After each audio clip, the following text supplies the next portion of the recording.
Welcome to Buckets, brought to you by FanDuel Sportsbook. My name's Matt Moore. I'm the senior NBA writer for the Action Network, and this is your Western Conference Finals, Denver Nuggets versus Los Angeles Lakers, Game 2 Best Bets episode. Nuggets get the win in Game 1, covered some numbers, but not the closing line, pushed on the closing line. That was a frustrating result for a lot of folks. The over was an easy bet. We actually swept the board here on Buckets.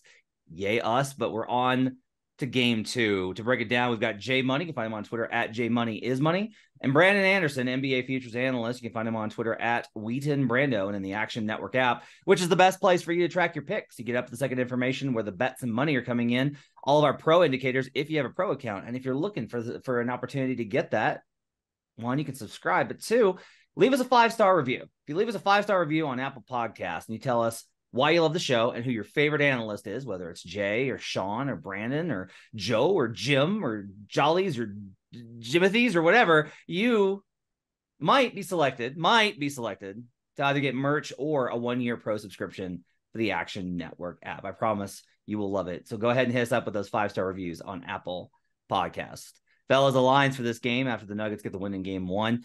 The spread on this has moved back down after the Nuggets close -6. It's -5 as we record this in some places here on Wednesday morning. I'm trying to keep track of what day it is. Wednesday morning, about midday Eastern.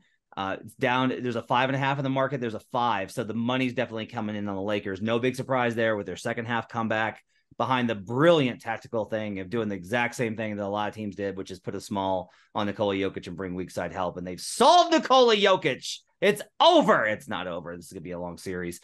Total, interestingly. So play the over in this one. Did not understand why the total was so low at 220. This was up to 226.5.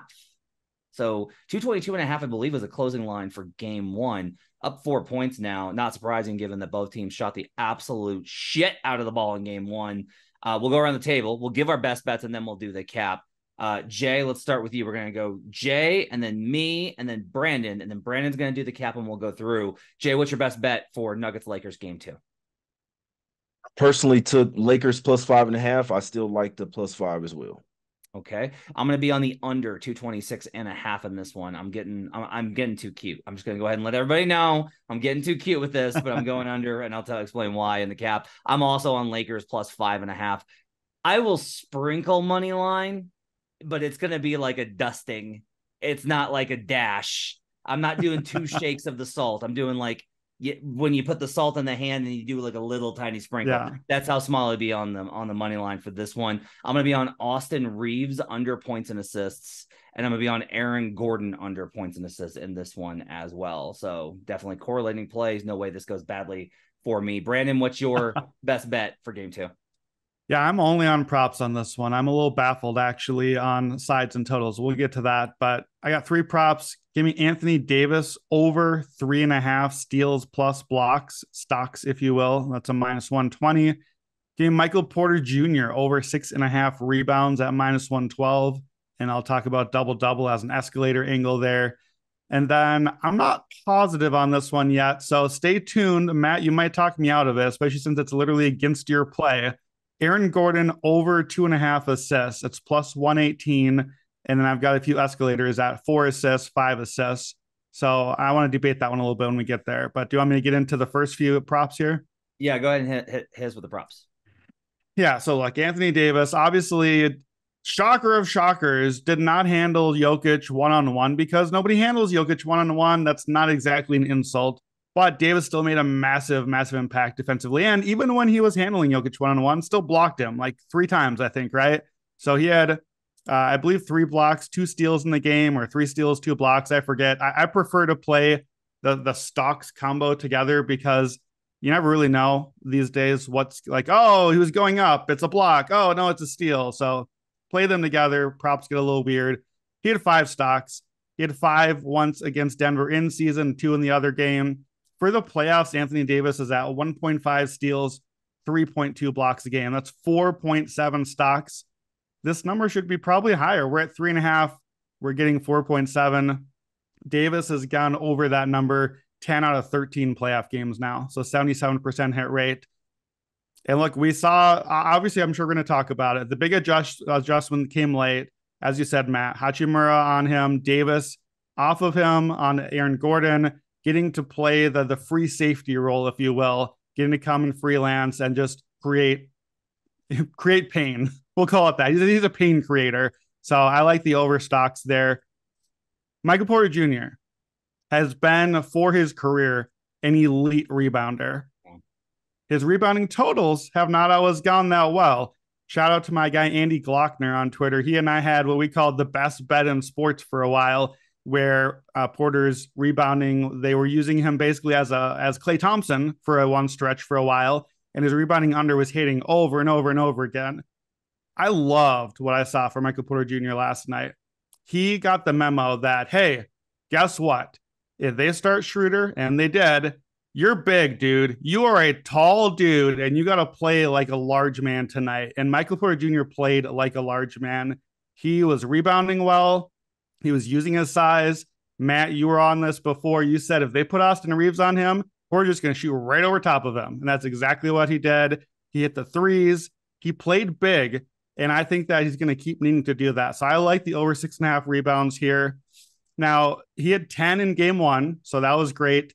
10 on only 12 chances. So normally that would give you a little bit of caution, but Porter is at 75% rebound rate for the playoffs. That's second in the NBA. It's behind only Bobby Portis, and that's not unusual. That's him. He has been an elite rebounder, high school, college, every level. It's a skill that he just has. So I like the rebounding there. I think he's going to keep attacking. They're going to need a size. If the Lakers play bigger, they're going to need him attacking to counter or to go against the size. I also will look at double-double here. I see a plus 575. Porter Jr. only had 3 double-doubles in the regular season. He has 4 already in the playoffs. So that's, again, showing the rebounding going up there. It's a good escalator. We're going to get the 10 points if he's that involved in playing well. So I like that one as well. Before I get to Aaron Gordon, any comments on the Davis or Michael Porter Jr. at Yeah, so let's circle back on David on AG after we talk about the sides and totals. Okay. So I think Davis is pretty obvious, and this is like it's a good play, right? Like I wish we had numbers on weak side. We don't have those numbers. Not even Second Spectrum has those numbers of like how many blocks do you get weak side. But like that's where Davis is so impactful. It's just coming on across to the other side.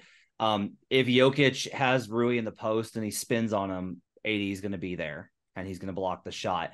If AG tries to cut into the dunker spot, trying to like catch Davis unaware, Davis can recover. This is one of the big things about Davis is that like he can get beat and still block the shot because he's a pterodactyl. Like the wingspan is just absolutely insane. So he's able to make all these plays. So that combined with just like deflections and pick and roll situations and those kind of things, Davis is an elite enough playmaker defensively. I always talk about there's positioning defense and there's playmaking defense. Davis is both, and he can make enough plays. I think that's a great play. The Porter rebounds, 34 minutes for Porter, the least of any starter. That's how it always is going to be with Porter. He's just if Malone's going to pull one of those guys off, it's going to be Porter. Now, this is like a big thing about Michael Malone is what he should do in the series is he should play more Porter and less Aaron Gordon. That's really tough. That's hard on the team. It's hard on the locker room. It's hard on the identity. Like that's a difficult thing to do, but it's what honestly needs to happen here. MPJ needs to play a lot more 4. If they went to a 4 lineup, it's going to force the Lakers go back to small, and that's going to be really, really difficult for them. I don't know if Malone will do that. And I will say that if MPJ got beat on like one possession and he gets like a barking at from Malone, who's like really tense. He was really tense in game 1. His leash is just going to be shorter. The other guys get to screw up and make mistakes. Porter doesn't. Now, he might get 10 rebounds anyway. The other thing I would probably caution there is the pace. I think pace slows down a lot in game 2. It's one of the reasons I'm on the under. So I'm a little bit concerned about just like there being fewer shots. But on the other hand, Porter had 10 rebounds and the Lakers shot like 55% from the field. Right. So like neither team missed a shot. So we're going to get a few more rebounds in this game. Yeah. So there's probably going to be more opportunities. So I don't think it's a bad play. I think Porter can have a big series. I think it's worth the number, especially at plus 550 of the double-double. I love that bet. I'll probably tell you on that. The pace is what got me a little bit confused. So I want to throw to you on the total because I kind of wanted to go I don't even think you can do this. I've never done this bet before. I don't know if they will let me do a same game. I kind of wanted to go a first half over, second half under parlay. So I saw that, like, look, first half was wild. Like, we're running up and down the court, up and down the court. It's like, oh, Anthony Davis, you got a layup? That's great. Well, we have three guys streaking to the other end already. We're scoring down there. Oh, that's great. Well, Davis is cherry picking on the other end. We're scoring again, like back and forth, back and forth, like watching a hockey match for a while. And then the second half, it felt like we got tired. We got real tired. The elevation kicked in. I sort of felt like, and I'm curious what you think, Matt, it felt like Denver was trying to run LA into the ground. And I kind of thought they maybe ran themselves into the ground a little bit. I thought Denver looked tired late.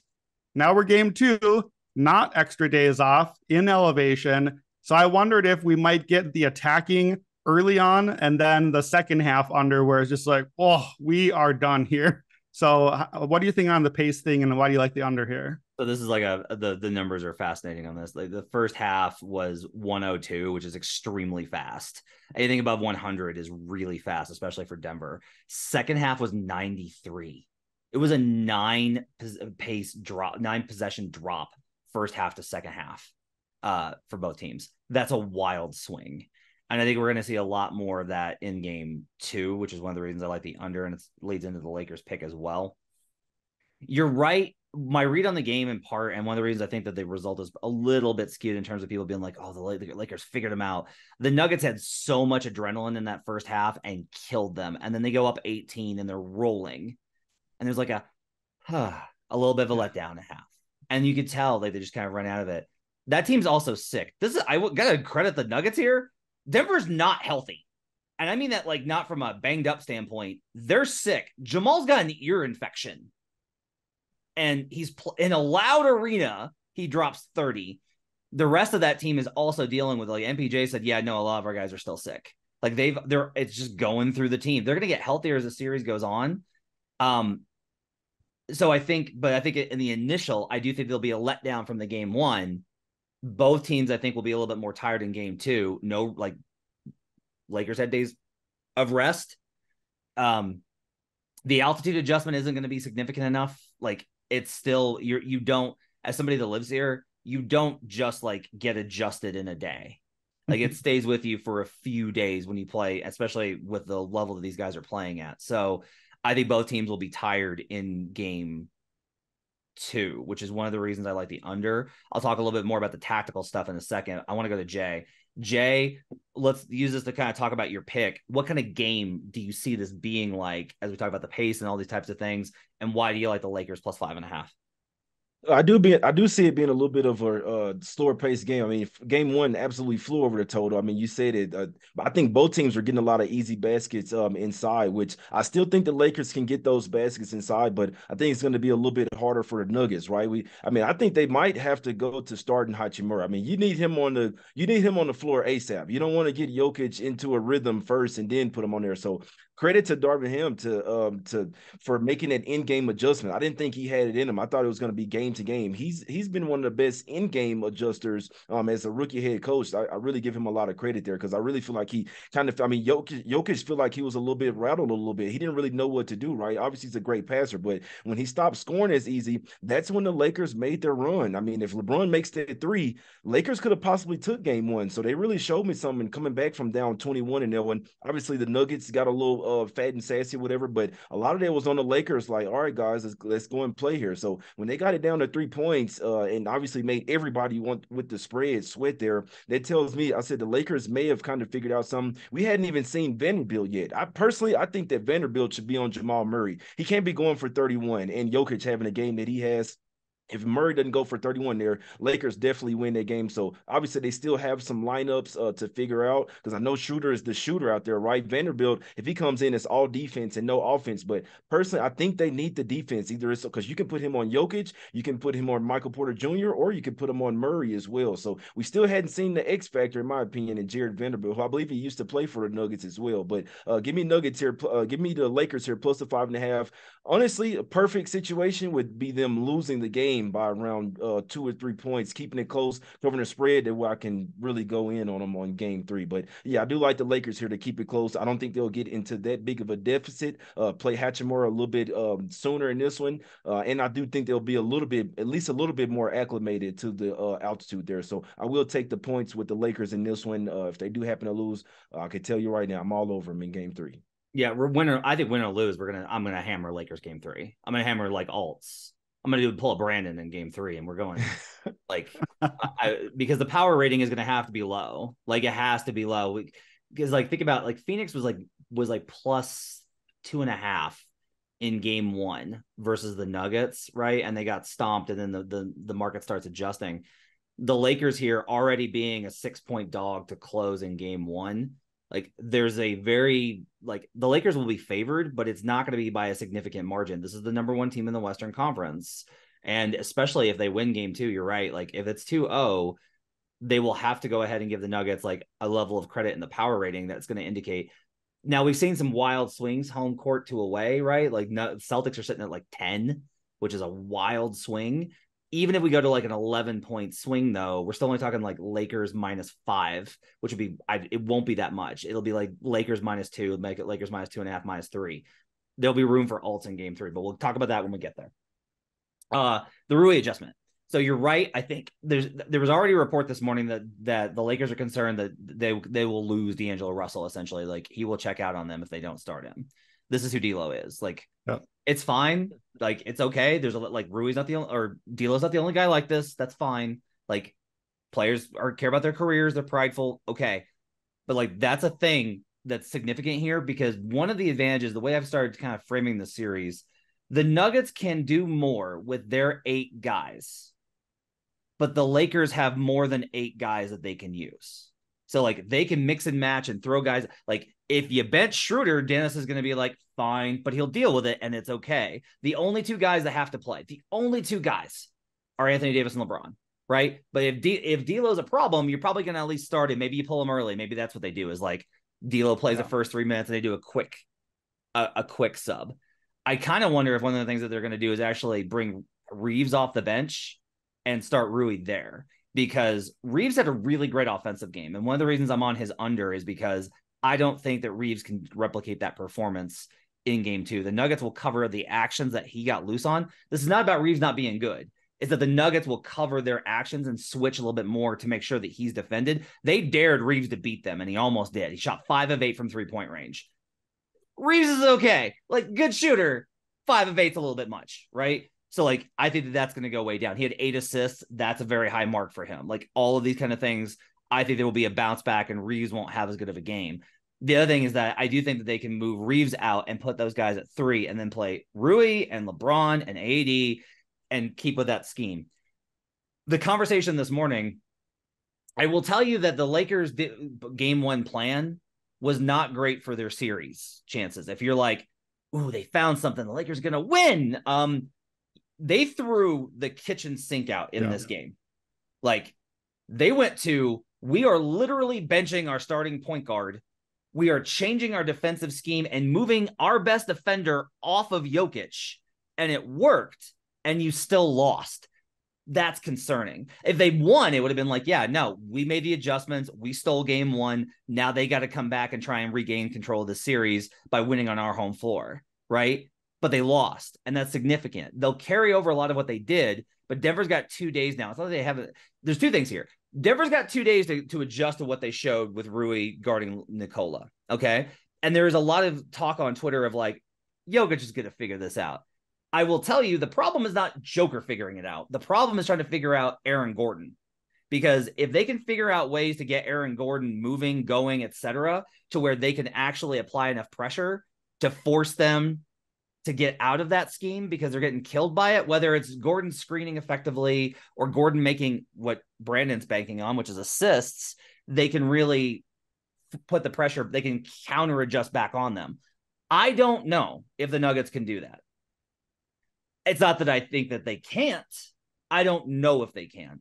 I will say, Brandon, this will go into like your assist cap and we can talk about that. I don't think that Aaron Gordon is a good enough playmaker, nor do I think that he'll have the space necessary. if they run pick and roll with Joker, Joker's not going to drag the screen out, which gives Gordon plenty of space on the short roll. That's what you want here, is like they run pick and roll. Jamal Murray and Aaron Gordon don't run pick and roll well. They just don't. They've never have. Gordon's not a great screener. If Joker and him run it, Joker's not going to spread him out. So Gordon's still operating in tight space. Aaron's not a good enough handler or passer. He's good. He's not good enough to generate high quality looks out of those sets. So that's my concern. Do you want to give your cap on why you like the over and the escalator here in this situation? Yeah, I mean, you basically gave the cap before you gave the non-cap for it. I like the short roll idea of Aaron Gordon here. I like the idea of, okay, so what's the adjustment to the adjustment? And then we always got to be careful with that because we don't know how that's going to hold up. Yeah. But I think, yeah, you put Davis on Aaron Gordon. Well, first thing is they got to get him out of the dunker spot because you leave him sitting there. Anthony Davis is just hanging out in the paint, and that was just causing all sorts of problems. So either that means you put Gordon out on the wing, and now he's got to shoot the open threes.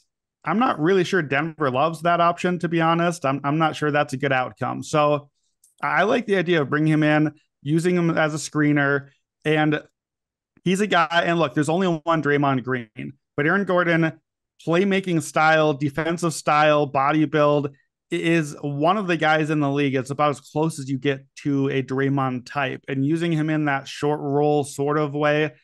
He's not the same playmaker. He's not the same screener, but he's also only has to get over 2.5 assists to get this one. And we're at plus money, plus 118. So I do like something that's fun about Orlando, the Gordon's old team, is that they're so bad year after year that the last like 30 games of the season, they just get to try stuff.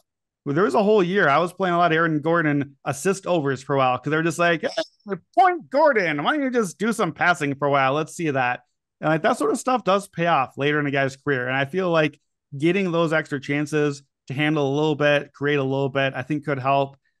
It's not a strong play because it might just be that they just don't use him in this way. However, he had 3 assists in game 1, so he already hit the over, 3 on 6 potential, so about what you would expect. He's also had 3, 3, 6, and 3 the last 4 games, so he's over 4 straight, even without having a special Aaron Gordon role. So I think just flow of Denver offense, he's going to be in the mix there to potentially hit it. Why do I like the escalator? I don't love it. I just like the numbers. It's plus 118 to get 3. The number is so low that you can play 4 at FanDuel, our sponsor, is plus 270. All right, well, 1 extra assist gets me a payout in 2.5 times. 5 assists, or sorry, yeah, 5 or more is plus 675. Again, 1 more assist, and we're at plus 270 all the way to 675. I get 5 extra payout on that. So that's just sheerly a numbers play. I won't do it too aggressive because I don't have a huge amount of belief in it. But if I'm betting the over 2.5, I feel like I'm compelled to play the escalator a little bit just because 1 extra play, 1 fluke. Like to your point, similarly, I actually had noted Austin Reeves as a possible assist over. So he had 8 assists, as you said, in game 1. How many potential assists do you think Austin Reeves had in game 1, according to NBA.com? What do you think, Matt? 10. So he had 7 potential assists and 8 assists. And let me just help you with the math there. The NBA.com, that it is not a scientific tracking method. Yeah. It's like an estimated method. Yeah. He literally had more assists than he was supposed to be able to have. Yeah. So, like potential assists does help you, tell you like, oh, maybe that's not going to come back down to earth. The Lakers made 75% of their 2s in the second half of that game. We're not going to keep doing that forever. So I feel pretty okay about getting to the 3 here. I don't love going for 4 and 5. It's just not so far away. And if I'm going to play the 3, I think I have to nibble a little bit. I want to go back and give one more cap on the under. Jay kind of talked about why he's in on that. Like Jay, you agree with me? This is like a slower game that Lakers either win or lose small, right? Are we in agreement on that? Yeah, I think so. I think I would make Gordon like beat me with 30 points. I think their strategic says let Jokic do what he does. Aaron Gordon would have to go for 30 points. Like I'm leaving him out there on the 3 all day long. So I do think they figure. I mean, it's like you said, it's up to the Nuggets if can they really figure it out. They kind of have to play Gordon because I don't think their bench is that deep as people think. So I feel like the Lakers really did figure something out defensively, and I still think they have extra players that they could use as well. Yeah. My read on this is that I think a lot of the initial energy is going to be down. I think both teams are going to be tired. Like there's been this idea that the longer the series goes, the more that favors the Lakers. LeBron and AD went 40 minutes. They're going to be gassed by game 6. Just heads up. The Nuggets will be healthier by the end of the series. They're younger. They're not like Jamal Murray's not in great condition. This is not a great conditioned team. Joker's honestly one of the better conditioned guys, which people don't really seem to understand. They just look at him and are like, well, he's tubby. And it's like, no, like Joker's in really great condition. Joker's extremely durable and he has a high level of endurance.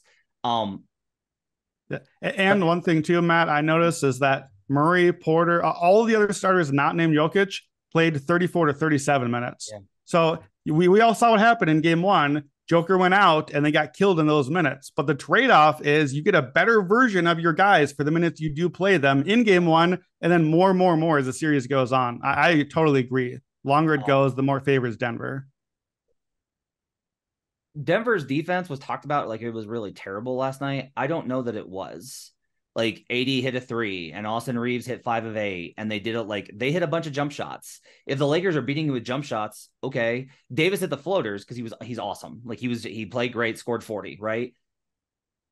I just think that there's probably a little bit of shot variance that's going to come back the other way. I think process for the Nuggets can get better offensively, but their shooting declines. And I think that Lakers shooting probably declines and their offense, their process stays about the same. I don't think that the legs will be as good. Nuggets have done a good job not turning the ball over. That could wind up messing with the total, but I still think that the under here in game 2 as a playback. I'm trying to hit a very narrow window here where I love the over in game 1 and coming back the other way. But I think that the adjustments lean this towards an underplay. I will take the Lakers plus 5.5. I thought game 1 was a series. Game 2 is still the series. Like, you got to win it's the conference finals, but I'm just saying Lakers win game 2. I think they win the series. Nuggets win game 2. I think they win the series. If they hold court, I think they're in good shape because I agree with Jay. We're going to hammer Lakers in game 3. I think Nuggets can take game 4 and then they can really set themselves up well, but they're going to have to get game 2. Otherwise it's going to be a long series. And while the Lakers will wear out, it still leans more towards LeBron the further the series goes.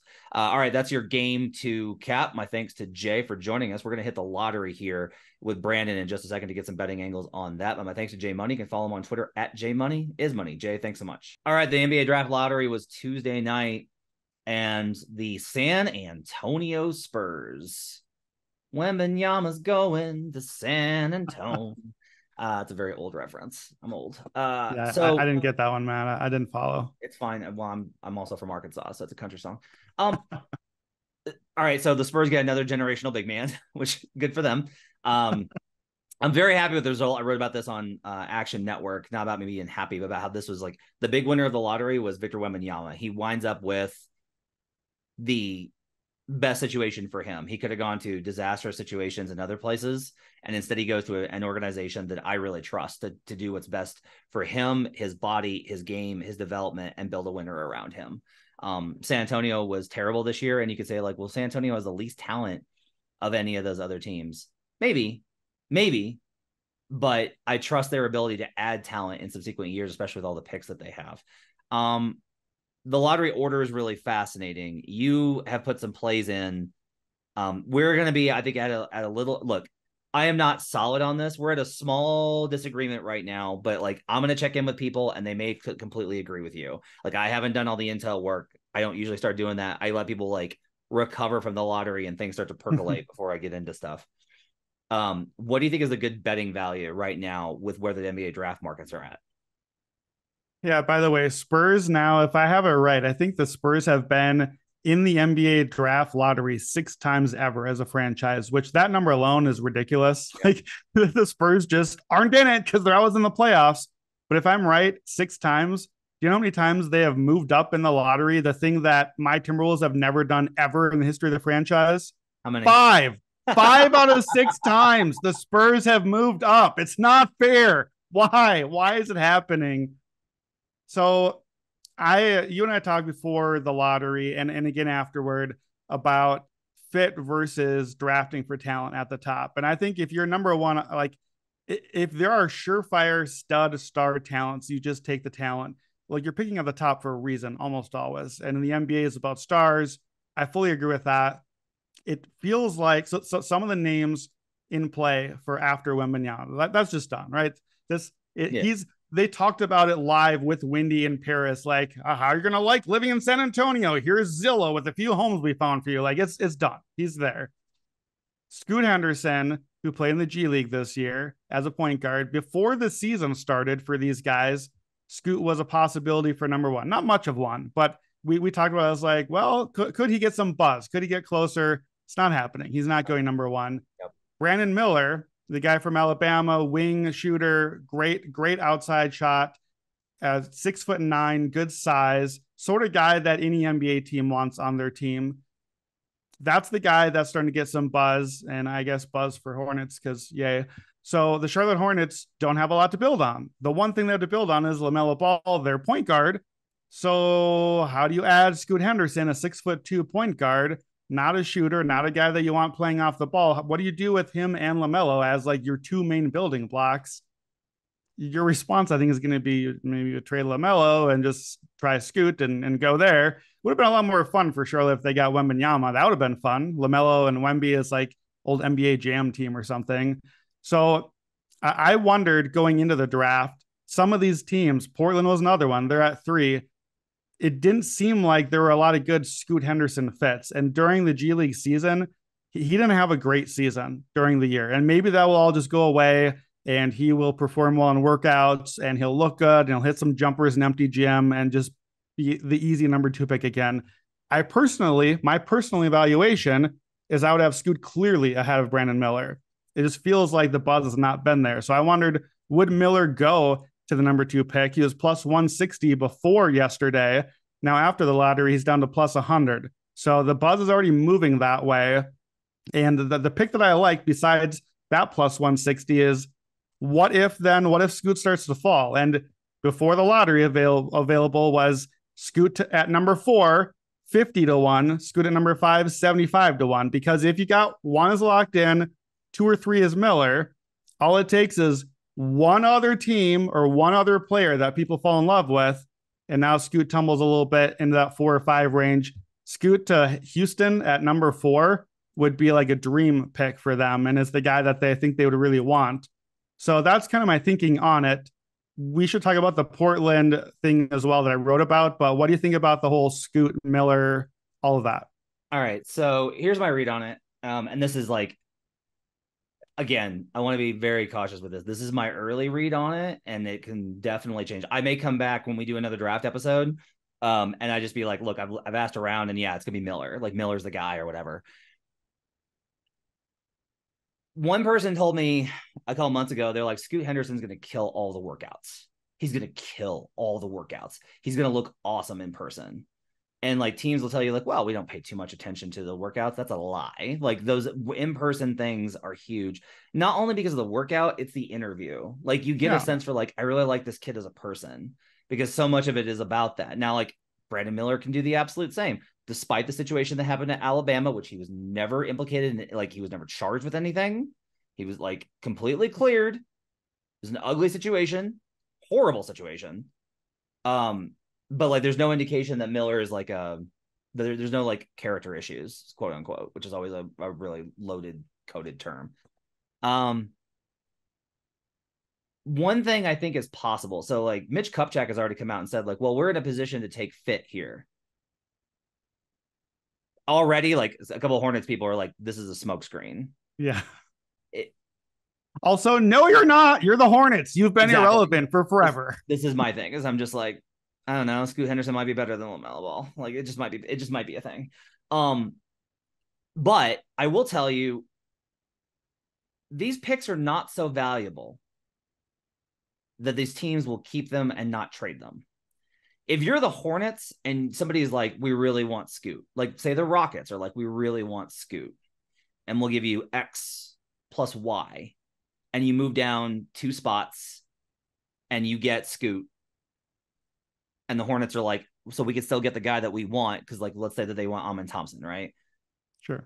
If they go that route, then you're right that the Hornets don't take Scoot, but you lose the bet. Like that's the way that you lose that bet, which would be like a tough one. But like, that's part of the equation that I think is possible here.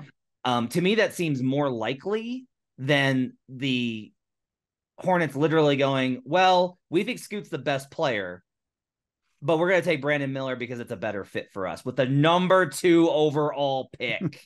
Like, there will be somebody in the scouting department that's like, guys, what are we doing? Like, just take the best guy. Here's my question, though, and I don't have an answer to it. I'm just wondering anecdotally. You and I both follow NFL as well. I know you watch the NFL draft. You don't normally have to watch too closely because you're just the last pick in the draft every year because the Chiefs won again. Congratulations, Patrick Mahomes. To me, moving from 4 to 2, Houston up 2 spots, that feels like an NFL draft trade to me. I don't feel like we get that a lot in the NBA draft. Like, well, I just want to move up a couple of spots. Like at the top, to me, it's more like somebody that comes from way further back. I know we had the Markelle Fultz, Jason Tatum comes to mind. I'm not saying it never happens.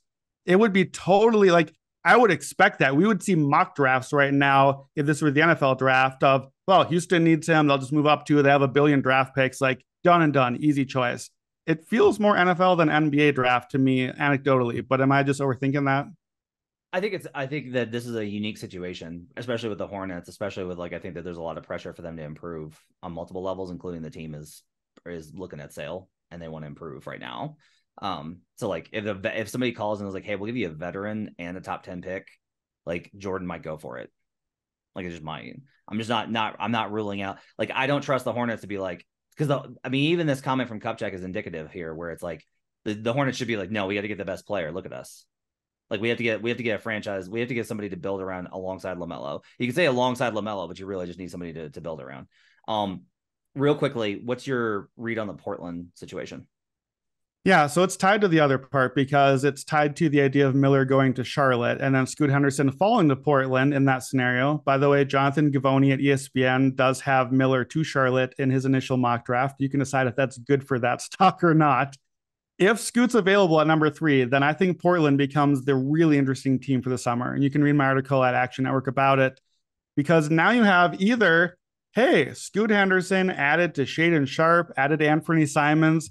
That's a real core. Let's shake hands with Dame. We had a good run, my guy. We can't even get in the playoffs with you right now. We can't even contend for the play-in with you. Playing is not his fault. It's not Dame's fault. He was an all-NBA, first team all-NBA caliber play this year. Didn't matter. The team sucked. You get those guys. You get Scoot, age 19, Shaedon Sharpe, 19, Simons, 23. Let's trade Dame. And we know that Dame is going to be a coveted guy. Either LA team, Miami has always been a rumor spot for a point guard. To Philadelphia, if they blow it up, Dame and Embiid, there's been a lot of talk with them this year. So I think that's a possibility. Or do they pivot the other way and say, okay, look, we got this crown jewel asset here, the number 3 pick. That's going to be the thing we build a trade around. Let's offer up number 3, Anthony Simons, who's got a big contract, which you need to match. You got the Nurkic salary if you need to match something. Do you go use that and get the big trade? Do you bring in Joel Embiid if Philadelphia blows it up? And that's where it happens. Embiid and Dame in Portland. By the way, a Sportsbook this morning just put up odds for next year, 2024 title odds. Portland's 100-1. If you like the idea of Dame and Embiid playing together in Portland, the West is parity and open. Why couldn't that be like a top 3 seed team next year? It's a spot where you can get ahead of it. It feels to me like this Portland number 3 pick is the pivot point we're going to talk about this summer. Either it's going to get traded in the draft, or it's going to be the piece that either finally pushes them to move on from Dame, or the thing that they trade other stuff to help him with. I don't think it stays as a Portland pick. It doesn't. You need to target guys that will make a big jump here, and that's what you should be betting at number 3. Yep. And I will tell you right now that the first guy I think of is Jarris Walker, which you can get at under 5.5.